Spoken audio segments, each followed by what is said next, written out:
What's up everybody, this is Ripples in Wales, back for another video. Hope you're all doing well and enjoying your weekend wherever you are, whatever you're doing. It's been a good weekend in Wales so far. Been getting out for a bit of spearfishing with some old friends, getting out for some runs, keeping fit, keeping strong and enjoying the summer weather. Anyhow, I thought I'd do a small video today. I'm going to make this a lot shorter, hopefully, and we're going to go over the topic when moon. It's something that I keep hearing repeatedly in comments and messages, and it's a bit of a debunk on the whole moon topic, but we're going to cover it anyway.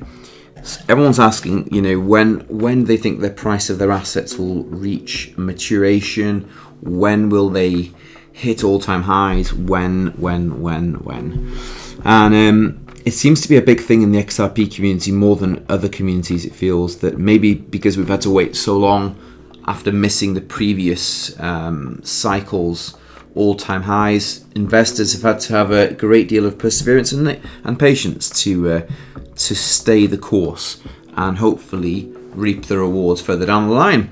And I believe it will reap the rewards further down the line.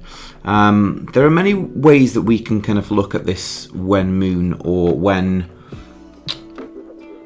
price appreciation, I can call it, because there is no moon.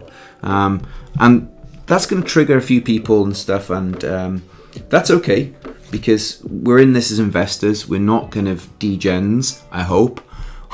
The idea is you hold probably one of the most powerful digital assets on the planet, and you want to treat it as such. Of course, profits are really important, and we're seeking to take as much profit whenever we can, given the cycle conditions.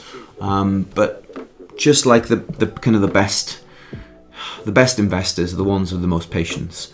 I like to have a long timeline, and I guess you'd call it kind of a time window of when I'm holding this till. So, I'm happy to hold 2030 as a base case. A lot of my digital assets will sit in pension funds into the future, because we're at the beginning of an exponential age. If you understand the bigger picture, this isn't just about crypto. This is about adoption with crypto and AI into future robotics. Satellite systems, instant payment systems, the Internet of Things, the Internet of Value. We are not even on day one of any of that yet. And bills have not been passed for the real utility of crypto to begin on an institutional level. We're not even on day one, guys. And so, when people are asking when moon, when am I going to get rich, this is not what this is about, and we have to have a different mindset to do with it. I am known in the community for being a bit of a savage against moon boys.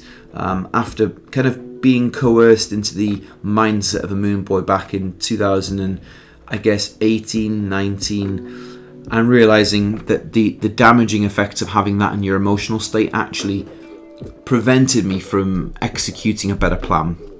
And I work as a kind of scientist and physicist, and so one part of my brain is very logical and linear, and it's best off sometimes using that as a way of just getting a plan executed for your profit taking in the crypto world. And we can use charts and other things and utility as a better base case for these things rather than anything else. And I'd like to kind of build this base case on utility. So when moon is basically utility, and how do we explore that on the XRPL, and how do we know where we are in the utility scape of things? Well, we can look at some of the hints from the riddlers. It is important also to take every form of data in. On-chain metrics, obviously, the clear-cut way to look at where things are, but they don't really tell you things when you've got private chains that Ripple are building adoption down. And that's one of the most difficult things of all, is to understand, what Ripple has been building in the dark, which isn't on the public chain, it's on the private chain. And, we can only have slight glimpses of that every now and again when we hear slip-ups in the media or key phrases that the elites or bankers like to use. The word interoperable, the level playing field, bridge asset, plumbing. These are all keywords that they always use out in the wild. And we then can try and defer a use case and where we are in that use case of things for our favorite digital asset. It's certainly my biggest holding XRP. I love all the other digital assets. I'm agnostic to whatever token does what each token's use case is. XRP is predominantly the financial industry, and I think it'll be the dominant blockchain for the financial industry, but there are many blockchains, and we mustn't have our blinkers on and be prone to tribalism. This is so important, is to have a wider, expansive mindset, because it keeps all of your options open for making massive amounts of abundance in this sector. When you get too focused on one particular thing, you get cognitive bias. Every human is exposed to this trait that we can get, too focused down one line and miss other things. That's happened to me many times, and I'll urge caution to you all that when you're doing your research, start researching other chains as well. Don't just focus on the XRPL. Look at Avalanche, look at Hedera, look at Solana, look at the adoption of those technologies, look at ETH. Fantastic learning to be done on all those chains. I spent the whole of 2022 learning about Ethereum. And from that, I was able then to look over my shoulder back at the XRPL and get a real understanding as where this chain was going. And it gave me many advantages to other people in the community that hadn't really studied Bitcoin, Ethereum, and other chains. It enabled me to buy a shed load of domain names now that will encompass probably some of the best domain names in the XRPL community in the world. And I was only able to do that and invest in other parts of the ecosystems, into the metaverse with Expector, buy certain NFTs that I thought were going to be blue chips. I figured that out by studying the DeFi and the NFT world in Ethereum, and how they built such great utility with all the dApps that they built. So learning about other chains is important, and we can then retrospectively look at our own growth on the XRPL to understand where the utility is. We can also look at some of the riddlers' work to understand where we are in things, and as I've said before, the Bearable Guy 123 banner is all about Ripple, and you can see on his front banner he tells you how the plans are moving faster and faster. This snowball seen as one of the most important to keep an eye on with Ripple's growth, and he posts all to do with Ripple on here. Okay, this is a little indication. There were 6 snowballs, now there are 3, and I know I'm taking this back to the tinfoil hatscape for a minute, but it's important because a lot of data is buried in here that most people, because of their shying away of anything riddle based, will miss an understanding as to how these plans are moving faster and faster and how things are developing. This person is an insider, and they have an incredible inside knowledge as to the layout of events, the adoptions, and it's worth taking note of. A lot of people frown upon this. As I said in previous videos, I think the whole riddler space had been coerced with Chinese whispers, but hopefully we're going to set a higher standard for things, like back in the day with the lifeboats, set a very, very high standard in understanding and interpreting these cryptographic cartoons, and hopefully we're going to bring that back into the fold. Maybe one day Sam will reload his videos up on YouTube and we can go back through them, because it was the gold standard. We know that the time is running out to accumulate XRP with what we've been over before. The bear said when the bear looks at the golden sun and blue skies, he thanks God for the opportunity to buy XRP. We know things like that. We know that time is coming for these things. And we can kind of sense it now that the lawsuit or summary judgments come to an end and been kind of put out into the public. We know that the XRP asset is now a non-security in the secondary markets, which means that there's going to be eyes on this in institutional adoption.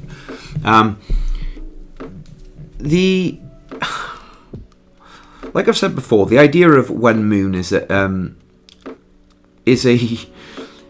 kind of a short-term mindset. And with any investing, I kind of like to look at, okay, well, what's the next 3 years? Firstly, let's take us 3 years out into the line to 2026. And I see the development and the utility build out on the XRPL to grow dramatically. I think Ripple deliberately built out the private side of the ledger first, and with the banking side of things to bring on board a lot of the banks to enable the full use case of RippleNet and ODL for the takeover of Swift's market share, or a percentage thereof. So that has been their Sangreal. We know that. We can go back to videos by a chap called Navin Gupta, and I think I've got him here in a video which I'll try and play out. That's Dilip Rao. I think this is Navin Gupta. Yeah, this is It's a really good video. I think, I'm not sure if we're a bit early in this video here. We're going to bring it to here, and we'll just play this now. We are a monoline company. Every day we get tens of ideas to say, why don't you do security settlement? Why don't you work in trade finance? Why don't you do X, Y, Z? And what we tell them is, just cross-border remittances is $155 trillion problem. We'll solve this first. We'll make a difference to everybody who's present in this room. And once we have made the difference, then only we will look at something else. So we are like, Google is for search, Ripple is for remittances. And that's what we're going to do. We're going to do it right, and we will not rest till we earn your respect and your business. So just to hold on for a minute there. Navin Gupta, I think I have his position here. He was the managing director for MENA in South Asia at Ripple. Okay, and that was in the 11th of May 2023.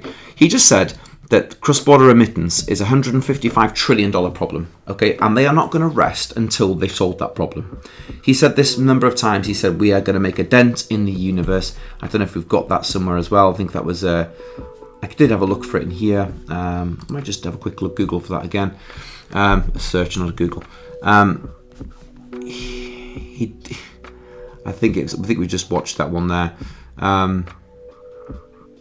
Yeah, we've already watched this clip. So anyway, the point was, Navin Gupta was talking about making a dent in the universe in payments and remittance. He used the word remittance, it means payments, same thing, same terminology. Okay, $155 trillion problem. That is Ripple's sangreal. That is their number one goal. Okay, and I know we're talking about Wen Moon, but it's important for me to bring you to the beginning of all this journey. We talked before about the Insider Bearable Guy giving you a massive understanding as to what this lesson in the Christmas scene was. It was all to do with Swift. Taking over the King's Castle was all to do with Swift. And they're telling you, I'm going to refer to them as the riddlers, whoever they are, they're telling you that the number one thing that they wanted to do and execute is to change out or take over a large market share of Swift. Super, super important to bank this in your consciousness, because without understanding of this, you don't know where this is going. Layer this down in your minds. Before they did anything else, they wanted to nail down that. Now, back in 2018, they already had 20% market share of Swift. We can go back to Brad Garlinghouse videos that are two a penny on all over the internet telling you this. 2018 that was. Now, we're 5 years on. They're going to own a larger market share of that market now. And this is the whole use case, the premise. It is such a big market share. We throw these numbers now so fleetingly, 155 trillion. The whole market cap of bloody crypto at the minute is, what is it, 1 trillion? Just 1 point something trillion? Let's have a look. Let's see what the total market cap of crypto is before we can zoom out. Right, so Bitcoin is 400 billion. Right, so there we go, 932 billion. So pounds, beg your pardon. So it's $1 trillion. Right. So we know from the Bearable Guy scene here, which we're still in now, that the most important thing that they were trying to do was take over Swift. And we know that we kind of got a timeline for this, because this is not something that's done overnight. The wheels of finance grind very slowly. So to all the moon boys out there, you're going to have to sit on your hands and be patient. Okay? And the reason is this. They will not go all in one for this. This is going to be done over a series of years. And we're seeing it now because we know the implementation timetable for Swift. Okay, and by a timetable, I'm referring to the ISO20022 standards, which we'll go on and look at in a minute. That is a multi-year plan that starts in 2020 and goes to 2025. Okay, 2022, most of it really began in earnest, and it will extend out till completion for most of the changeover for all Tier A and I think Tier 1 and Tier 2 banks for them to be on the new messaging standards. Now bear in mind, Swift is a messaging company, okay? So you can start tying this together.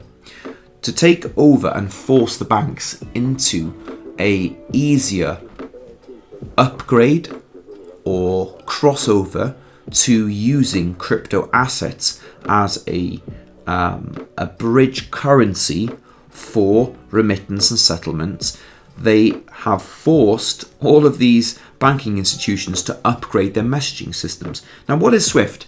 I've mentioned it before when we've talked in the previous videos. It's a telecoms company. Okay, it's a messaging sender. Okay, what is RippleNet? RippleNet is to replace SWIFT because it's a software tech stack built by Ripple on the XRPL that sends the instant messages to banks, corresponding banks that are across borders. And then we know that we've talked previously about the liquidity side of things. The liquidity provisions are normally for SWIFT at JP Morgan, Chase, Citi, HSBC, and other banks as well. So it's important to understand that there are two components to this, SWIFT and liquidity. Well, all these banks, these tier 1s and 2s, are now having to upgrade their messaging systems, and RippleNet has this already kind of impregnated into their RippleNet stack. So all the banks now are going to find it a lot easier and have less resistance to upgrading to a faster 21st century messaging system. Let's first of all remember that. So the base case of everything here is SWIFT. And we can look at the ISO migration timetable in various different forms to get an idea of when that's going to occur. And I think I've got 3 different timetables here.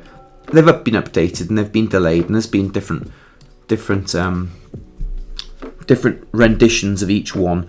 But we can see from 2020, a lot of it began in 2022 and it runs to 2025. Now, there's no accident they've used this timeline. Bitcoin has been revolving around a 4-year cycle. Okay, the next top of the next cycle is going to be 2026. Okay, and so understanding that 4-year cycle, or this theoretical 4-year cycle that's been occurring, they've superimposed this new system onto that.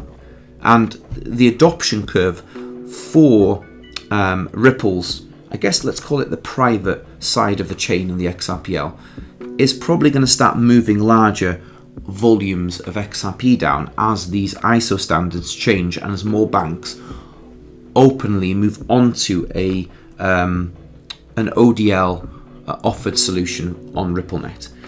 So we can use this timeline from 2020 all the way to 2025 as a base layer guide, because if Ripple's main plan was to take over SWIFT and if full integration is done by 2025, then we know we've got an idea about how long things are going to take to get to maturation for SWIFT. Now, SWIFT isn't the only thing the XRPL is going to do. You know, there is the future vision of many other things, namely the CBDCs, which we're seeing now. You know, James Wallace came out a few days ago and said that there are openly 10 projects out in the wild talking about openly, I think it's working with the XRPL on stablecoins. Okay, and so we know that there's probably another 20 that are in dark mode, so that's 30. Darren Moore brought a couple of tweets up the other day to say that's a total of 15% of the CBDCs that are in talks or provisionally thinking about a CBDC on the XRPL network, the chain. So those are the future plans, and then you've also got the public side of the XRPL. The public side of the XRPL is just starting to get built out. We are very, very, very early in that, and that is an exciting thing to behold because it means there are a multitude of opportunities. Okay, so we know now that SWIFT runs from 2020 to 25, so we use that as one of the base cases, and we can dial in and get a little bit tighter on things from that point in. We can see that that a lot of those have gone live. I think FedWire has gone live this year in 2023, so we know that things are starting to warm up in that network, and we'll use the SWIFT as our focus for a timeline. And this is the only timeline, okay? There is no other timelines. I keep iterating this to you all, not to bash anyone, but just to pull your focus back onto these riddlers and any other network events that may be occurring. Excuse me. We talked previously about this particular part of the scene where the fireplace and the calendar are, and just to drill slightly into current events and where we are now, and to give you kind of link this back into the original topic of when moon or when takeoff. We're gonna use the when takeoff because as I feel with things, and this is more of an intuition related things, it's been left with a lot of the information that I've found and seen. I've kind of got an idea that it's going to occur over a 3-year window. They're going to wind up the utility aspect of things. And that takes us to kind of 2026. I think things are going to begin this winter. We can look at the charts briefly, and we can see I think I've got a monthly open for XRP. Things are really heating up on this chain, and I've got a bars pattern for projected, moves to the upside next for this asset. We're in logarithmic on this view, I believe. It's in log. I think it's in log. And this is where we currently are, but I think that, the next few moves will take us up into the, the $8 to $10 mark. And then potentially beyond. I don't know if this will occur, but certainly we should reach the this kind of $8 to $15 mark. In the next certainly by I guess by spring. I think it may be sooner. Things are winding up, but we can see that it isn't a huge distance away potentially for that. I've got December on that. I think it may take longer. If we just remove that for the minute, put it to the side, we're moving up in this kind of consolidating of a forming cup and handle, or a large W, as Rob Art has said. This is eventually going to break this, and it's going to go to all-time highs and maybe settle down before moving. But things are warming up. They really are. Blockchain Back is the guide to look at in this, in terms of charting. And there's also another fantastic guy called the Scientific Investor. This guy here, Scientific Investor Sci. He is very heavily focused on XRP. Very, very useful to look at. So, just taking you back to this image here. Oh man, what have I done? We've gone full Sci mode here, haven't we? And I've crashed it. Brilliant. 1 second while my computer has a small... there we... Did we get it? No, hold on. There we go. Let's minimize that before we crash the computer again. Right, this scene here is the most important one. Right, we know that we're moving into August, this calendar or thereabouts now, okay? This is what my current feeling is. And the level playing field builds in September. We've talked about this in the calendar, that September is the level playing field. We've talked about how that links into the Ripple Riddler in the previous video. And this is the all aboard scene. Okay, the Riddlers tell you that that the time is running out, and that come September, whether it's this September or next September, I'm not certain. I feel it's this September, but things are going to start moving, and it feels particularly apt right now with the lawsuit. Maybe changing phase, and hopefully there being some form of conclusion that is drawn to this. If that is the case, and I'm just proposing this, a settlement is postulated, or it comes to the fore, then it kind of draws a line under this, and we may see real interesting adoption come down the line as institutions then see, okay, we're keen. We'll start taking this a bit more seriously now.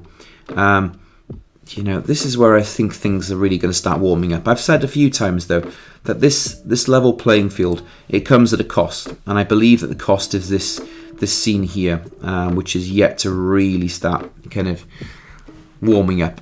When the phoenix is said to rise, it's got to rise from ashes, and I think there's going to be a burning down of things. I've got a funny feeling that we're going to see regulation of sorts come. I think there was a bill that was just passed the other day. I think it was this historic US crypto bill passed, a shocking majority vote. It was the House Financial Services Committee. There was a full-on, I guess, a meeting in the States. That's your part of the world, most of you. There's a bill that's being passed, and I think there's a few more iterations of it to go, but they're starting to get some regulatory ideas down of different bills put out into the US, and this will end up spurring on some sort of firm decision for the markets. This was a hot topic in the news a few days ago, and I think it links back to this kind of regulation molasses chart. We know that regulations are a thing to do with Ripple first and foremostly.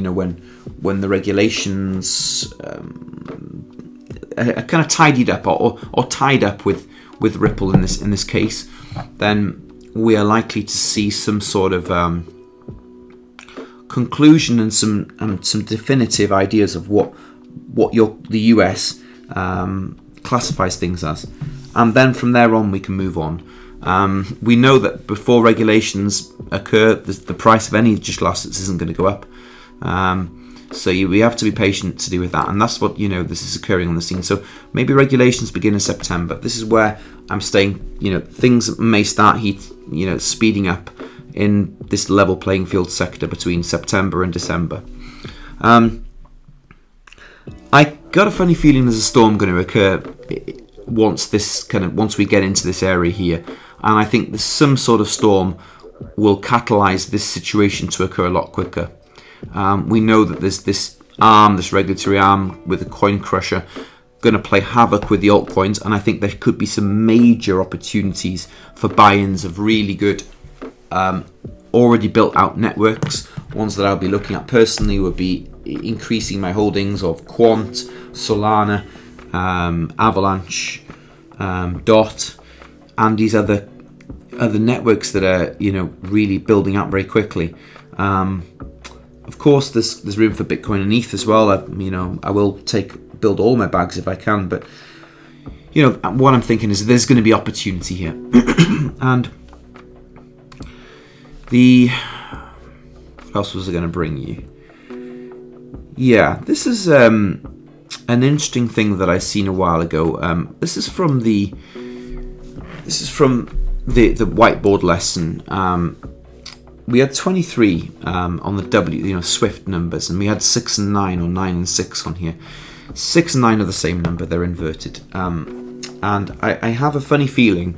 I think I've voiced this in the past, and this is my own total speculation on things. But I believe that there's going to be a 6-month window of kind of neutrality in the digital asset space as things get really shaken out and brought down into line regulatory before the institutions really will march in. I believe this 9 and 6 may have a lot to do with these images. Where are we? 6 and 9s. Okay, so I told you before the level playing field starts on the 9, which is September. Okay, it's also got a red number here. And 6 months later, you've got the amber or the yellow F. And so I keep looking back at this and seeing these thumbnails by the Ripple Riddler. I told you before, he released these videos, the storm's coming, and he's got his arms open wide with his back to the clouds. And then if you look, he's facing you this time with his arms open wide. Okay, the arms open wide are a symbolic attempt at reconstructing this image. Let's see if I can get this image up. No, that's Navin Gupta. Bob Way. No, it's not that. Where are you? Numerology. Oh, that's 22. We're going to go on to that in a minute. I have brought and dug out a image. Ah, yes.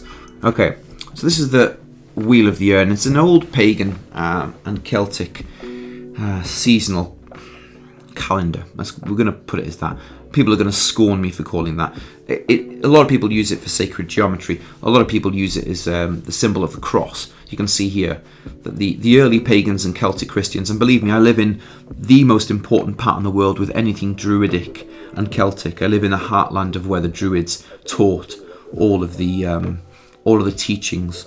We had all the head bards here on Anglesey in North Wales. So this is really, although I'm only quite new to this, learning about this particular wheel, the understandings of the Celtic cross and their connections to the seasons has been a thing that we've been taught to us since children here. The reason I bring you towards this is this. Here's another image here. Is that we can see the Celtic cross is based upon the 4 quadrants of the lunar and solar cycles that affect all forms of farming and agriculture in the Western Hemisphere. This Wheel of the Year, it has the 4 quadrants in it, which you'd kind of think of it as Mabon's a very Welsh name there, just interesting enough. So you've got, kind of, let's look at 9, 3, 12 and 6, okay? And then we'll cast our eyes back on this Ripple Riddler, how he has his hands open. Okay, one he's backs to you, one he's facing you. Okay, this is the springtime run. Bought Taurus, April, May. I believe that'll be 2024, a bull run. That's a Wall Street bull, and this is the storm. Okay, and you see each time it runs the same line from 9 until 3. So like September, I'm referring as 9 to September. So September until March, April. Okay, again the opposite way around. This 9 until 3, but now reversed. Okay, and this is what I think he was giving you in this image. I'm going out on a limb here, but I'll go back to that fireplace scene. I'm going to close them down, and I got a funny feeling we're going to see things catalyze in this region here as the lines get turned on, as the plumbing starts to go live, and then we will see some things to do with what we call the flywheel effect, which I've kind of where are you, Brad Kimes? Or this is, sorry, it's not this one. This is the flywheel effect, and this was released in 2020, but in a kind of a Ripple's blockchain and payments report. Shout out to Stelis XRP Crow for this tweet. And back into 2020, Ripple was already at this kind of flywheel effect, which is like how close they are to full-on institutional adoption. And the most interesting part of things with this is we are at almost 6 in 2020. That is staggering. That is absolutely staggering. In that back in 2020 we were almost here already, it gives you a fairly good understanding as to how soon things are going to catalyze. And when you start turning these lines on for liquidity, start pouring down these new plumbing sectors, which is the new financial plumbing, which RippleNet will be responsible for in the financial center on these blockchains, then we're going to see a greater volume of XRP flow down these lines and ultimately create price discovery as things start moving and as these assets are needed to complete their full intended use case. Now, there was a great video by Dilip Rao. I'm going to get rid of that for the minute. Where are you, Dilip Rao? No, it's not you either. Where are you, Dilip Rao? No, that's Navin Gupta. Is it that one? Dilip Rao. Right. Listen to this. This is Dilip Rao. He was heavily involved with Ripple. I think he was. I've forgotten where he worked. I think he was in. It's in 2018. Anyway, this was the Islamic Economic Summit, and he talks particularly about the use case and the retail side of things, which he considers noise. They consider us as noise because they really want to transition to a fully adopted version of wholesale use on the XRPL with the XRP asset. Retail has tested this out. They now want to transition to a wholesale use case, and he's answering an interesting question. You have a listen. Shout out to Bank XRP and his brilliant videos from back in the day. Look, we've got a few questions coming in. I want to get to a few of these. We've got 5 minutes. To Dilip, this question comes from the audience.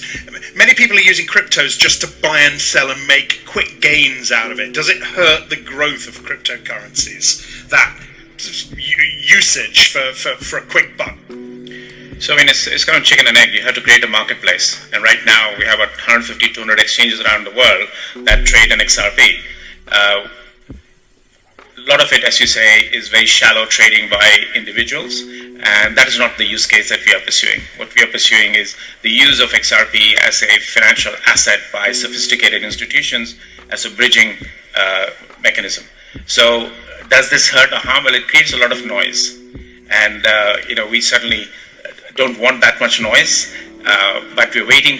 And for example, in this last quarter, the bulk of XRP sales were to institutional investors. And as this transitions away from retail to institutions, we'll start to use it for wholesale, financial usage. That's when the turning point will come. Got it. That's when the turning point will come, when they transition from retail to wholesale. Okay, that time is fast approaching. But that was Dilip Rao back in the day, dropping some bombs, and he was deeply involved with Ripple, and this, I guess it was the Asian markets. Brad Kimes talking about, the same thing back in the day when Ripple was releasing reports about the flywheel set in motion. That was 2019. These are a while ago. But the flywheel effect, and the reason I wanted to bring the flywheel effect into the fore for you was that it is a clock, right? And we are fast approaching the changeover of hands from the retail to institutional side of things. And soon there's going to be a catalyzing event when we're probably going to need larger amounts of liquidity, and I believe that things may begin to catalyze rather quickly there. I want to quickly show you. That's my YouTube channel. No, it's not that particular one. It's where are we? Where are we? This one here, the Ripple Riddler. I want to show you this Declaration of Independence, and I want to kind of interject just over a couple of scenes pretty quickly. He deliberately shows you 3 or 4 incremental height increases with the balloon, and we can bring that back down to how they're going to step change this industry, okay, and how they're going to speed up, how they're going to create these upgrades in volume maybe, or utility. Let's use that. There's no priced kind of denominations ever used in these videos, but the balloons are the height of the balloons are often related to the higher a company will soar, the greater use case it may have. It's, again, they use symbology. We've seen this scene a few times. This is currently the bankers holding the balloon down. Then there's some sort of deal. The balloon's still tethered. Then we move on to the level playing field, all aboard. This is maybe September to November, we don't know, December. And then the first step change, bang. Up it goes. Okay, that's the level playing field. Okay, then a long dark period, and then the balloon's at a second height. And he shows 3 of these jumps. Okay, there's a long pause and dark now, and then a massive jump up to the kind of above the clouds. So there are those kind of 3 jumps, and whether we infer those are from 2023 to 2026, I believe this could be around about the time that we're looking at full adoption for the Swift system, at least.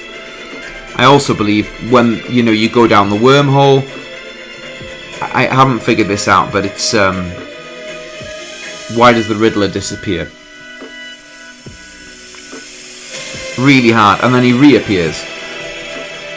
Anyway, you can watch the rest of that again, but just to infer that the 3 kind of step changes in height, and I'm looking between 2023 26 for a lot of this stuff to occur.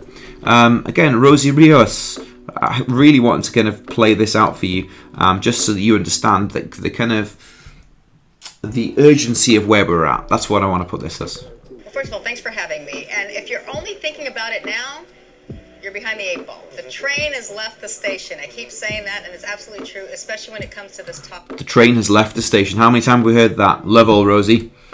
So what people need to realize about intergenerational wealth is it's already happening, right? So we're talking about so the boomers, which is my generation. Intergenerational wealth.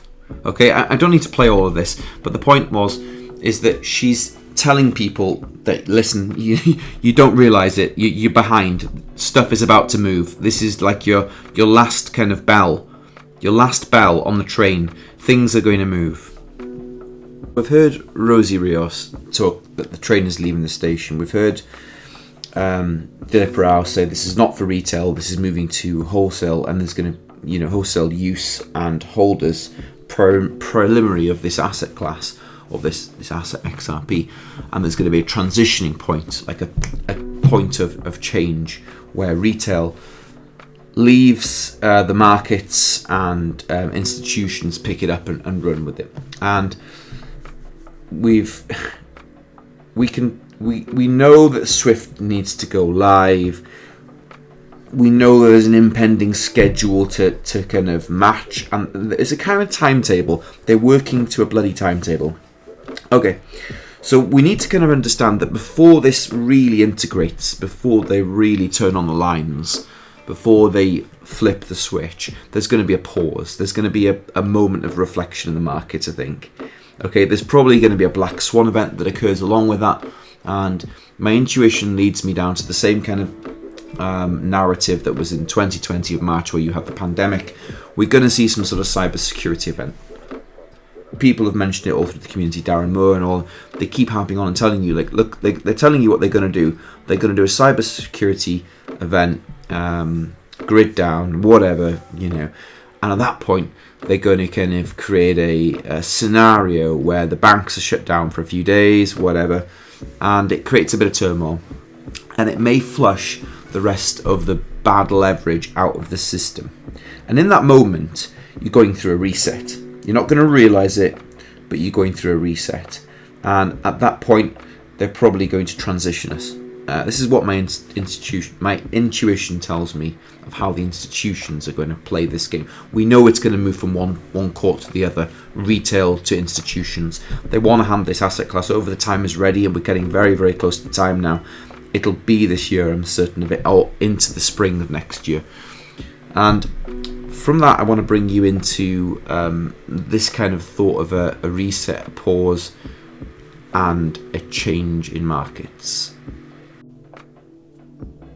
So I want to bring your attention back to these two images here. The first two, the Ripple Riddler with the storm and the Ripple Riddler with the bull run.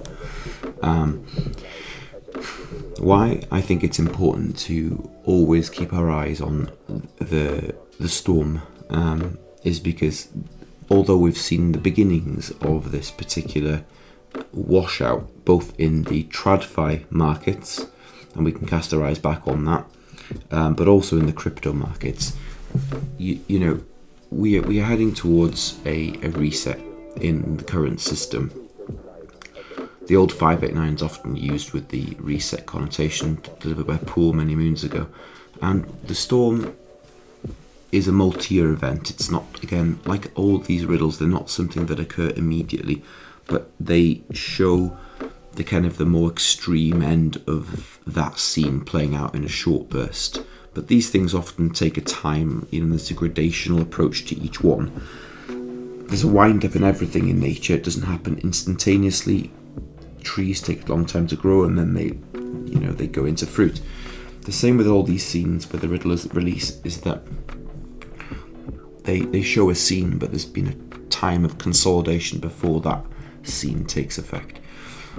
Now, these I believe are 6 months apart. These two images. I think this will begin in September, and I think this will begin in March. We can come back to this in the future. If I'm wrong, fantastic. Doesn't matter. We're reaching here, and in the middle there's the reset. I want to have a look at a few things that we've talked about, and why do I believe that there's going to be a reset? Why do I feel that? Where are we? Why do I feel that there's a reset? Well, because if we look at the bearable guy scene, you know, we've got this fire, and we've got a shit ton of tokens getting crushed underneath it, or about to go through the crusher, or some serious regulations. We know now that regs are coming down the line, and they're not likely to be, you know, the kind of utopian vision maybe that everyone wants. I think the technology will be fine, but we must remember that there are, is it now 30,000 tokenized projects, blockchain projects? There's only going to be a consolidation of 12 blockchains that reach mainstream use. Look at the 4 major tech companies that you know of right now. Amazon's, your Netflix, your Googles, your Facebooks. There are more, but there are 4 dominant platforms. You've got Twitters. There will only ever be probably 12 dominant blockchains, you know, a dozen or thereabouts. But you've got 20 or 1,000, which means that there is going to be a precious few that are allowed to bring their technology forth into the new age and work with these huge governing bodies like IMF, World Bank, ECB, and the money centres of the world. A lot of these fly-by-night tokens are going to get wrecked, Okay, and there's a day of reckoning coming. Mark my words. Okay, this winter is going to be a reckoning, and I think that there's going to be a force that comes into the markets that people are not expecting. We can couple this also with the bank fallouts that we began to saw in the spring of this year. Okay, do you not remember the SNB, Swiss National Bank, that had, or Credit Suisse, that had to be bought out? Remember this? Credit Suisse collapsing. That's the biggest bank in Switzerland or thereabouts. It had to be bailed out by UBS for 3.3 billion. Now, that's one of the biggest legacy institutions in the whole of Switzerland that went under. And you don't think that there's going to be more of these banks? I mean, they are having to prop up all of these. Remember, in 2008 in the UK, there was, the bailouts or the bail-ins for these banks. They won't let that happen again because these institutions will not leech off the taxpayer, which means they will be let go. They will die, and the institution, the big IMFs, the ECBs, will let them go, and there'll be a cleansing of the banking system. This is what the storm is talking about: a cleansing of the old banking system. As fintech rises up, it creates such a competition and a crazy cannibalization of the banking sector as it roots out the weak, and the technology then the ones who don't adopt the technology will disappear. Now we've heard Brad talk about the disappearance of 99% of these shit coins. Let's have a listen. Let's have a look at just effectively what we have. We've got so many cryptocurrencies out there. You're one of the front runners, but the thing is, are there too many of you guys? Actually, I agree with you. I think there are too many. There are around 3,000 different digital assets that trade on a daily basis now. I think, anytime there's a new market, there's a lot of people that run into that market and try to show that they can solve a problem, they can deliver a customer need. I have said publicly before that I think 99% of all crypto probably goes to zero. But there is that 1% where I think that is focused on solving a real problem for real customers and is able to do that at scale. And that's going to be game-changing. And I think that's going to continue to grow significantly in the decades ahead. Let's look at that for 1 minute.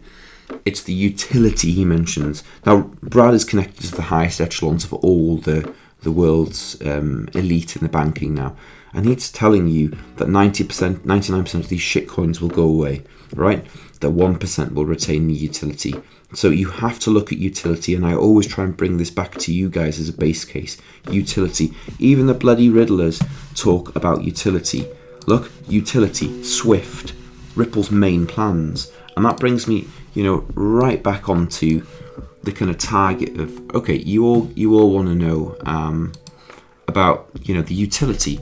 Well, we know that Ripple's focused on Swift first of all, and then, in the future, CBDCs. We've seen the beginnings of the CBDCs rollout as test platforms. We are so early in this, though.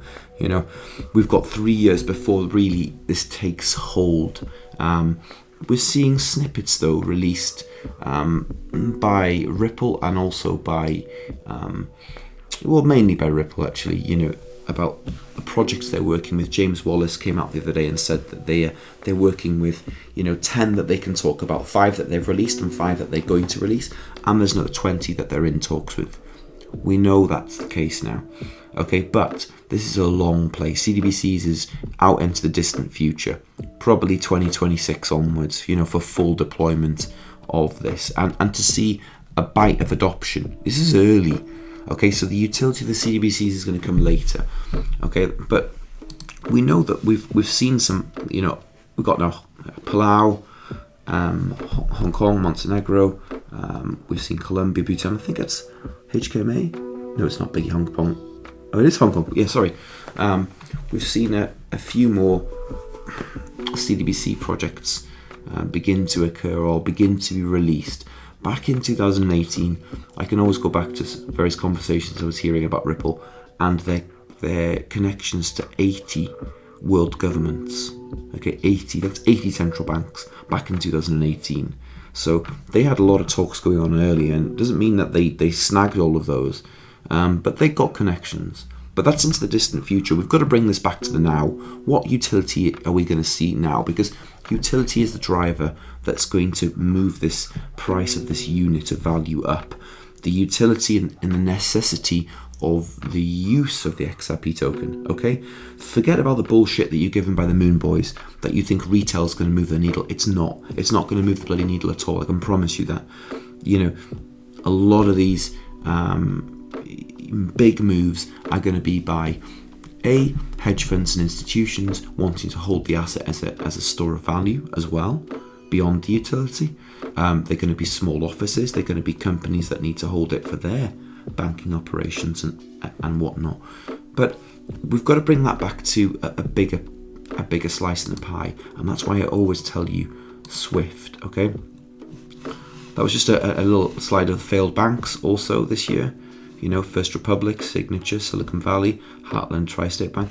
I mean, there's going to be loads more, but that was just a touch on the storm.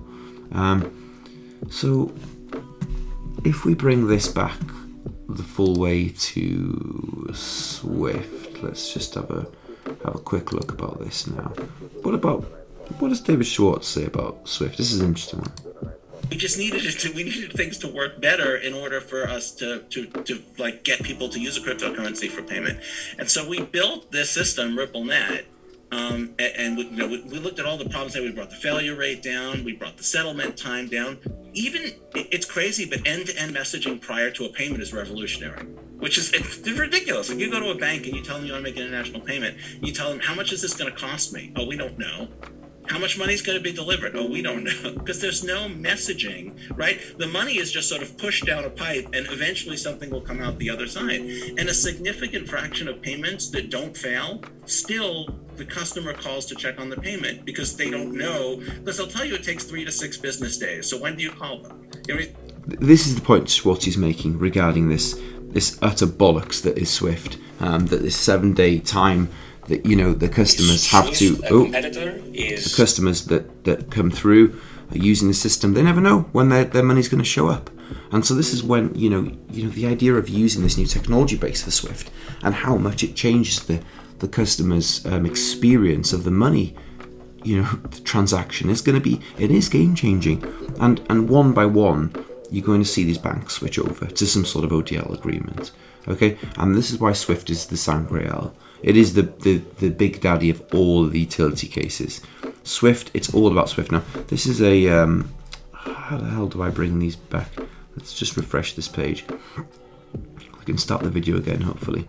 But the point is, the utility, the SWIFT is going to be the main driver. If you want to see enormous jumps, this is going to start playing in a second. It's SWIFT that's going to move the needle. There's a discussion surrounding crypto replacing SWIFT. So we did speak earlier where you mentioned that it's not necessarily about replacing SWIFT, it's about complementing it. So let's get some more information on this. I used to work for SWIFT. I was SWIFT for 20 years, so SWIFT is flowing through my veins. SWIFT is the preeminent messaging system for the financial industry. And I think we're also seeing that SWIFT are changing their network capability so that real time will be a possibility as well. But we may also see Ripple XRP moving across the SWIFT network as a currency when we're perhaps using something like FX.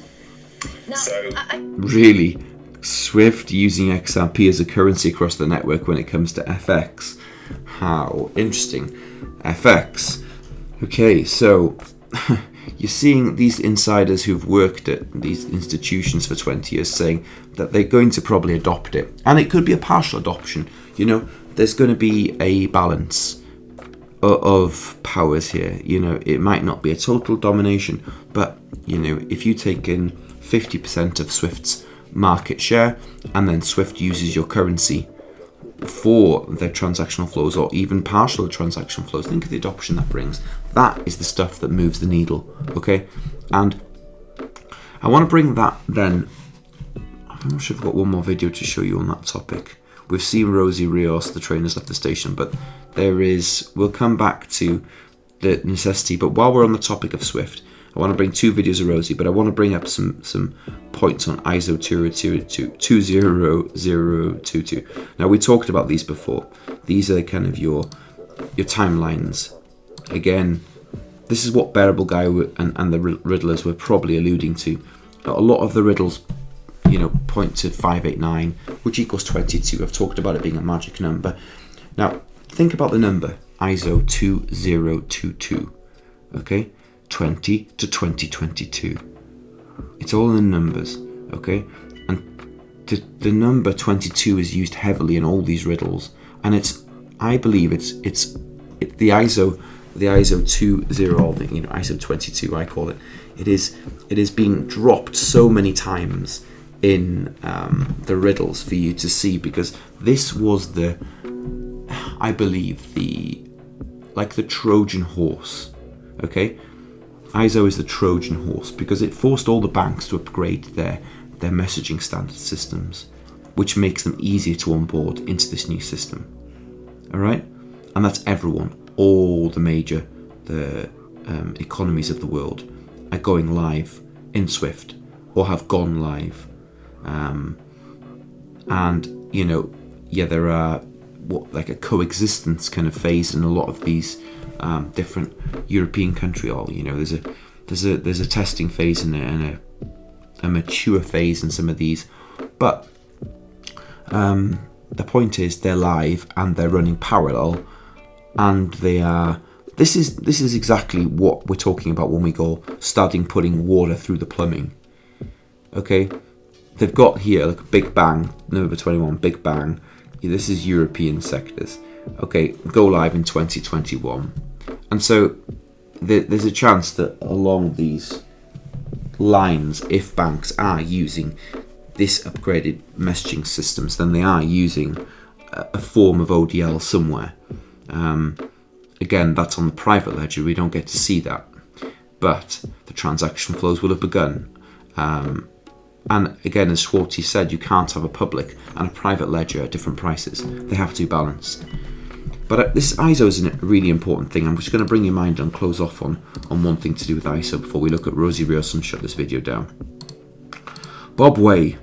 Okay, this guy is fascinating. He is just over the target. He was one of the first ripplers back in the day, and shout out to Anders X, who put these a thread together of Bob Way's messages. I think I've got them all. I'll just have a dig up in a second. How much ISO 202 migration was a big deal for Ripple. He's an ex-employee and understands these very well.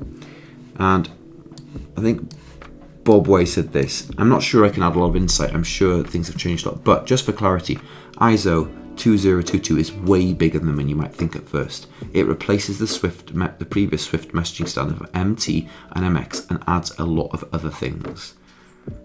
Think about that for a minute.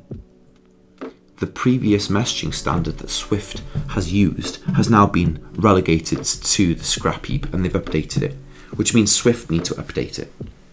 Do you see what's been happening here? This is a Trojan horse. So they forced all the banks to upgrade their messaging systems to ISO 200. Now, once the standards are upgraded and everyone can work on the same technology base that RippleNet is on, then you get a fairer adoption in the market, because before you didn't have to persuade, or before you had to persuade the banks to change their software upgrades, as Bob says. Here, listen to this now. So Bob says here, the number one reason most bank integrations don't happen is new system development is expensive and risky. Mistakes can generate bank losses or fines, and bankers get fired. The person you're negotiating with must have a product budget, a development budget, and a risk appetite. With a mandatory 2022 change happening, the person you're negotiating with only needs to have number one, which is the product budget. So the development budget and the risk appetite are removed, which makes it easier and there's less resistance. Money for development has already been allocated elsewhere. It's really important. Nobody gets fired for following a mandate. That makes the sale much easier lift for Ripple. Okay, do you get that? That's huge. So the banks being forced into this mandatory, I think there's 2 more. And the reason this 20022 transition is extremely helpful for Ripple's bank sales team is that it means that every bank is required to implement new technology. Banks hate to change an already working process. Change can introduce new problems, which means bankers get fired. That being said, bank software sales is still a hard process, especially with the SEC lawsuit still adding FUD to the process. But even if banks wait for a settlement, the 22 upgrade systems become much easier for Ripple to integrate with them. Do you see where this is going? The biggest impact is going to be that even smaller banks are going to be upgrading their system. That creates a much larger pool for ODL compatible banks. Smaller banks get the most benefit from ODL. It lets them cut the larger correspondent banks out of their flow and cost. So this starts at the bottom and it works its way up through the chain, through the small banks, then to the big. The big banks have the least interest in changing their technology stacks because they're making so much bloody money. Okay, but with the new messaging standards, the smaller, more agile banks can change, cut the bigger banks out, and then you get this kind of bottom-up working process. Really, really important because we're bringing this all back to utility and driving of price. And to therefore, the first question, when Moon? So you can see as they start flooding these lines and as the adoption through the change in ISO standards occurs and the greater adoption of use of ODL in the bottom banks first, then the medium banks, then the larger banks, you can see how this flywheel effect takes place. Does this make sense to you all? Right? But before this occurs, you've got to have a bit of consolidation in the market. Okay? And the old leverage of the banks has got to be washed out, hence the fireplace. Yeah? I hope this is all starting to make sense to you, and we're going to hopefully finish up on Rosie Rios with just a couple of things she has to say here. Can we play it just by that?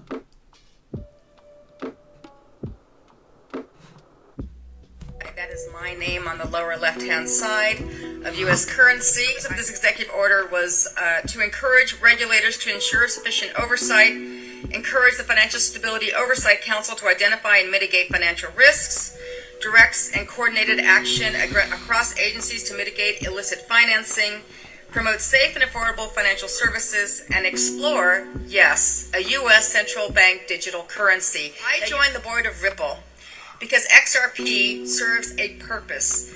It's a function that facilitates cross-border payments. This is actually what legitimate financial institutions use, specifically for cross-border payments. So instead of days and dollars, it's seconds and cents. And blockchain is not going away anytime soon. In my opinion, it absolutely is the future of commerce. Whether it is real estate, whether it is art, whether it is NFTs, it is absolutely here to stay. And so it's very, very important for the administration to get this right. That is my name on the lower left-hand. So you see how much she's backing Ripple and the token XRP. She's at a global business summit there talking. Okay, this woman means business, and she is at the upper echelons of the financial sector, and she's on the board of Ripple, and she's urging, many of the large governing bodies in America to get things right. Okay, that the Ripple is a good actor, and I just want to play this here now. What do you think about cryptocurrency as a form of currency? Well, I think the train's already left the station in terms of cryptocurrency. You may or may not know that I just joined the board of Ripple, and the reason why I chose to join that board is, in my opinion, one of the few cryptocurrency options out there that has a credible and legitimate use. So financial institutions use it to settle cross-border payments. What do you think about crypto? Right, so you can see that this common theme of the train has left the station, and this is the flywheel effect we talked about earlier on. This is the kind of the nod to the elite that, listen, if you're going to partake in this ecosystem, then you use the one that is able to settle all the other currencies. Do you remember what Greg Kidd said when he found XRP? It was like Bitcoin with 2 extra columns. Who created the token, yeah, and another column for all the other currencies that you can list on it. So remember, the interoperable nature of this token XRP is what gives it its use case and its utility, which drives the moon. There is no one fast-hitting event that will make you rich in XRP. Okay, I'm going to bring this back to the beginning and just close this off with, people who are promising you moon, that are saying you're going to get wealthy instantaneously. I don't believe it's fair and correct. What I believe is, though, and this is the real upside positive, is there's going to be a series of uplifting events for this token through utility. Okay, and the utility drivers are Swift, and they are enormous utility drivers. But I think they'll be pushed through a 3 to 4 year timeline on the Swift approach. We've probably got till 2026. So as of now, imagine 3 years ahead to middle of 2026, and I believe you'll have a fully integrated messaging standard. I'm not saying it won't, your price won't increase before that. I think it will. But, just to zoom out onto horizon, I believe things are going to move in, 2 or 3 moves. And then on top of that, at the far end, 26 onwards, you've got real CBDC use and deployment. And beyond the CBDC use, even further utility, you've got tokenization of assets, and we're going to do videos on all of this. But this is the real amazing thing to think about. This stuff is pension fund stuff. This isn't just degen crypto. This is the real deal. These tokens are going to be so valuable. I don't like putting price predictions on things, but I'm going to say to you is that, stick a proportion of these tokens out into your distant future to 2030 if you're of that mindset, and put them in a trust or something and let them grow. Because if you let go of them too early, you will be greatly disappointed. This token needs utility to drive it up, and between now and 26 you'll see the first step of that great move in utility. Okay, so to answer your one moon, I believe it's going to be a series of uplifting movements of price over the next 3 years to begin the utility cycle, and then from 26 to 2030 we will see major moves. Okay, that's when things will start getting into a very interesting sector, and I believe a 3-digit XRP is easily possible back into the distant future. But that's then, and this is now. You have to put a end of the Bitcoin cycle. 2026 is the first port of call that we should all be looking at. That's not to say people shouldn't take profits on the way. If that's what you feel about, maybe build a few shallow bags. And that's it, guys. Listen, this is not financial advice. I'm not a financial advisor. This is just me, a random guy from Wales, talking on the internet about crypto. Please smash the like and subscribe and share the video if you like with other people, if it helps. And I will catch you all on the next video. Be blessed. Speak soon.